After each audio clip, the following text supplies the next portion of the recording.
செருப்பு கொடுத்துட்டு கட்டி முடித்து இன்றைக்கு மகிமையான ஒரு ஆலயம் வள்ளியூரில் இருக்குது. நாம் சில காரியத்தில் சத்தியத்தில் இல்லாட்ட நம்ம மார்க்கத்தை உயர்த்த தேவ சித்தத்தை செய்ய நாம் இப்படி செய்ய வேண்டும். அங்கே கர்த்தர் என்ன சொல்றாரு? ஒருவன் உன்னை வலது கன்னத்தில் அடித்தால் இடது கன்னத்தில் திருப்பி காட்டு என்றார். அப்போ இடது கைட்டு அடித்தா அதை அவமானப்படுத்துறதுக்காக அடிக்கிறது. அப்போது அந்த ஆளுக்கு வலது கன்னத்தில் அடிப்படும். ஆனால் இப்போ வலது கன்னத்திலையும் அடிக்கிறான், இடது கன்னத்திலையும் அடிக்கிறான், தலையில் அடிக்கிறான், வயிற்றில் குத்துறான், உடம்பு அடிக்கிறான். இப்போ அதுக்கு என்ன பதில்?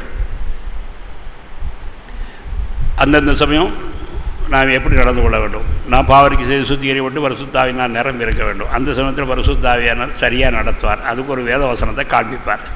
நான் பழைய அனுபவங்களை சொல்ல முடியும். தேவனுடைய பரிசுத்த நாமத்திற்கு ஸ்தோத்திரம் உண்டாவதாக. ஏனென்றால் கிறிஸ்தவ வாழ்க்கை அதாவது எப்படி என்று சொல்லி நடைமுறையிலே புதிய சிலவை காட்டுகிறது.